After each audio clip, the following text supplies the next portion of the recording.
Now, do you see this? I found these mint Bugattis on sale in China. Yeah? Where are they from? China. Check these out. Check out the Bugattis. They actually look half decent, Jordo. Smart people. What are they based off? Oh, for God's sakes, what is going on next door? Why are we recording it in here? This is a disaster. You reckon they've done a good job on that? That looks all right. We have people that are stupid. It's just funny because it just looks like Does it's it say what car it's based off? No. I reckon not. That's a lot better than a lot of other cars we've seen. I beat China all the time. Speaking of China, how do you reckon their export sales are going? I mean, like in Australia, we have Great Wall and LDV. When they first came out, I reckon you saw quite a few of those Great Wall utes, but I think people realised the quality wasn't quite there. I heard that like they had a thing where you could take it back after 12 months and they'd replace it, and tradies were like just hammering them 40,000 Ks and giving back like utes that were just destroyed, right? But now with the current climate, people are there's a bit of angst towards China. China is so on the nose at the moment that you could have half a ton of cocaine in the back and no one would touch it. I reckon if you would have a crack at it. Speaking of new cars, did you see HSV? That's it. They've like basically finished making the last what you'd call HSV car in Australia. They're not selling the Camaro no more? It's all over? Yeah, but it won't.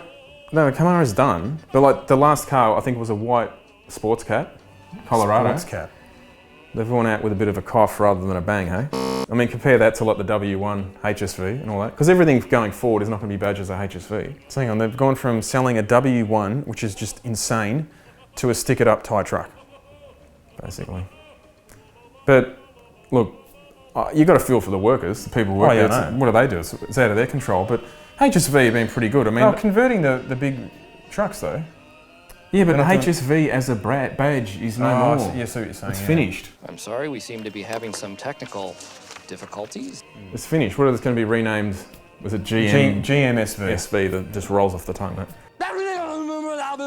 But anyway, what they've been around for like, I think 30 or 32 years, and they've delivered something like 90 or 92,000 cars. But I mean, obviously you can't be called HSV anymore because they're a pretty successul company. But if they're switching, if it is GMSV, if that's confirmed, does that really matter if they still end up selling some decent GM cars here? Do you understand the words that are coming out of my mouth? No. The point was that actual HSV, as in like the brands. No more cars going forward will have a HSV badge on it. Yeah. Like the HSV name is no longer.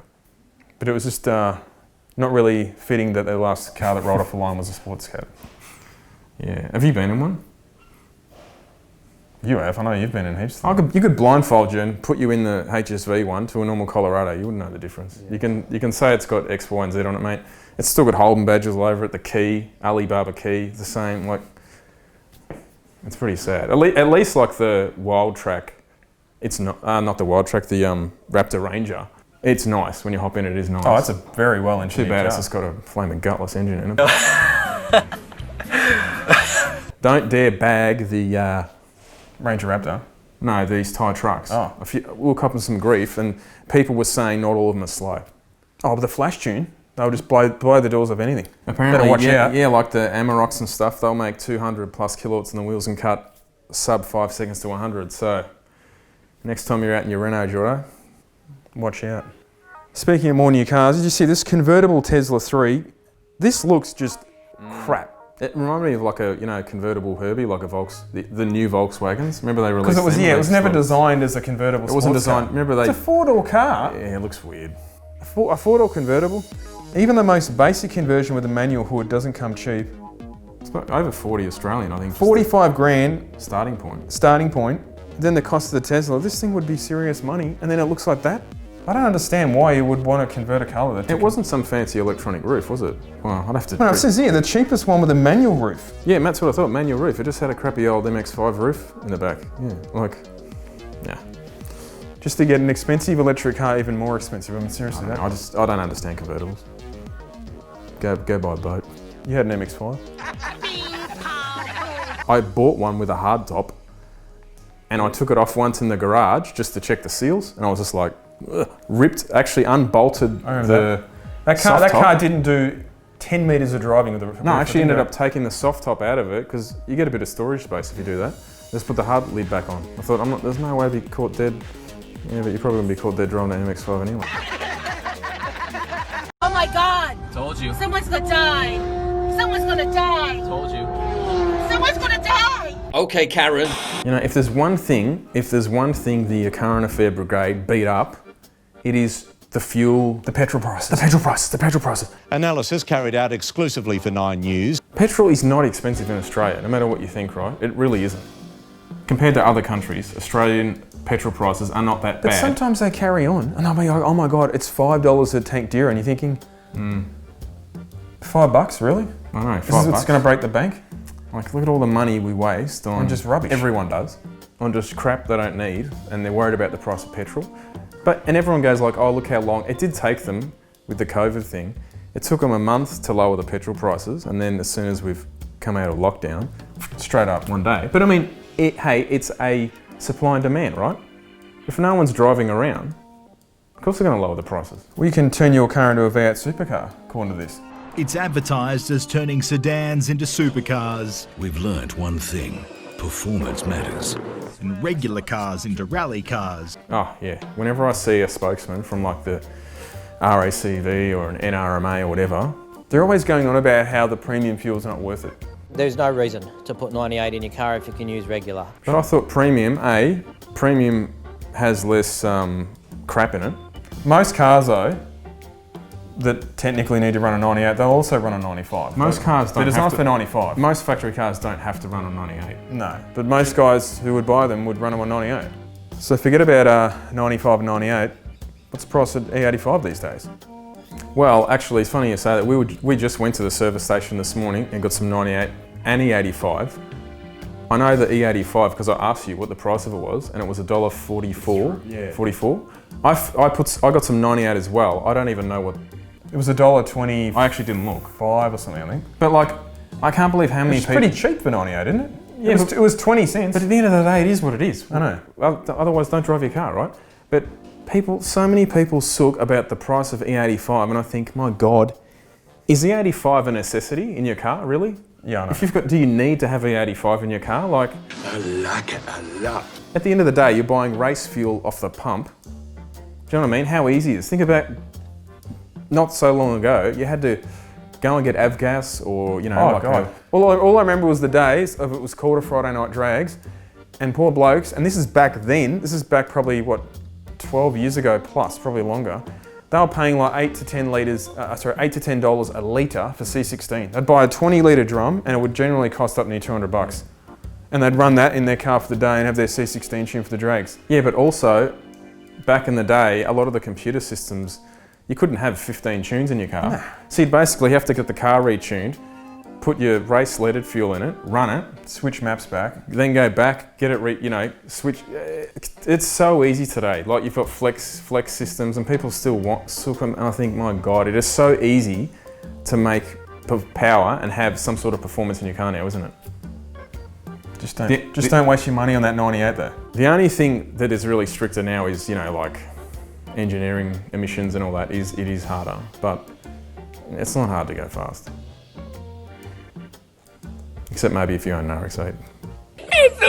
Speaking of drag racing, did you see the Pontiac Full Pro car? But did you see it with the two big The huffers heaters. inside the cabin? He had a bit of in-cabin heating, as I'd call Could it. you imagine how hot it would be in that car? Imagine sitting in the staging lanes, 40 degrees, and the car running. There's sheer heat, as you said, and you're in your fire suit. But look, they only fire them up before they start them, but still. But you look at it from a safety hazard. You think, like, you've seen videos of, like, some people don't have. What cover have you got on a turbo? He had the kind of the scatter, I guess you'd call it, the heat blankets and everything around them. But I don't know. I was surprised that was actually legal. I mean, people put dry ice and intercooler systems inside the car. I mean, technically they could burst. The turbocharger is going to have oil feeds to it. So you put hot oil. Let's say An oil line comes up, it's spraying There's hot an oil. oil line, and you've got a fire source basically from inside your car. It's like keeping. Why don't you just mount the petrol tank next to the driver? They don't usually do that in drag race and have them at the front. Yeah, just a very different. I haven't seen a setup like this before. I don't know. I can't see in Australia how that would get past. Give us your thoughts on that one. To be honest though, I reckon it looks cool as. the intake through the, I guess Through through the the windscreen, windscreen. that was cool. It's actually pretty well designed the way they've done Yeah. it. But yeah, just really odd.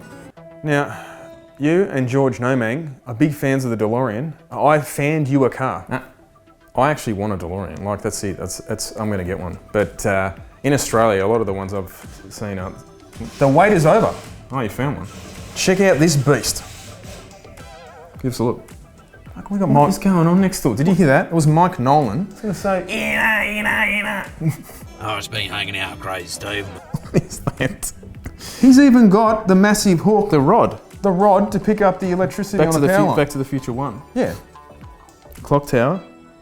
Is it on the front? He's got the out of time number plates. She's got the LED. He's got the flux capacitor. Looks like a bit of a homemade timing system here. Bit of work gone into that though. He's even got the alarm clock.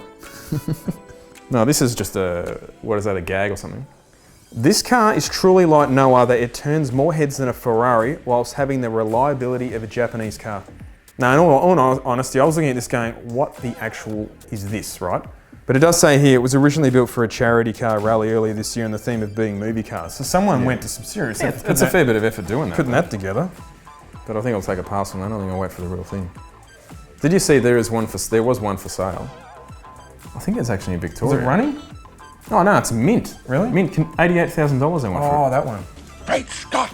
Just happens to be 88. It's having $88,000, and I was looking at it going, it was a really neat example. What do you guys think? I do not reckon there'd be a car out there that would get more attention than driving a DeLorean. Wrong. I always remember I was near your house and someone had it, there's a DeLorean on a tray truck and I pulled up behind it and the car had been reversed onto the tray truck. So I'm staring at the front of the car. Yeah. And I'm just following it along just going, that just looks awesome. And the car was slammed. I don't know what's with DeLoreans. They always look like the suspension stuffed in them and they're too low. But it just has such a wide front face on it. It's so recognisable. You'd see it coming from a mile away on the other side of the road. Speaking of crazy cars, I was on the Melbourne Ring Road yesterday. I don't even know what it was. There was an Aston Martin. I should look it up. I won't say the guy's number plates, but dark green. It was I've never seen anything like it. It looked like something out of a Bond film when they put the next Aston in it. There's something about Astons. They're such a timeless design. I'm going to look it up and work out what car this is before we edit this, put it to bed, because I do not know what model it was, but I've never seen one of these on the road ever. So you're going to be overlaying photos or video with this car that you don't know, but I'll work out what car it is, but it looked insane. Like, it had really thin lights at the back. The stance on it was unreal. It was in like a really nice British racing green. Beautiful car. It's so, you know, when you see a car that you think, yeah, I never would think about buying because you know, people buy Porsches or Lambos or whatever, but you're not going to spend 400 grand on a car. Or... No, but what I mean is, like, people always think of other brands first. Yeah. You know, if you want to buy like a bit of an exotic car, but that car just looked incredible. What is this bloke doing, man? He's drilling through your wall. I know, could it be any noisier? He's got Crazy Steve over there. Sounds like it. What? I don't fucking sound like a cockatoo, you fucking cunt. Yeah, what are they doing next door? Do you know what they're building? Last week they were doing concreting. I don't know what's going on today. All I can hear is hammer drills. Yeah. Sure there'll be a few frothies going on over there, then.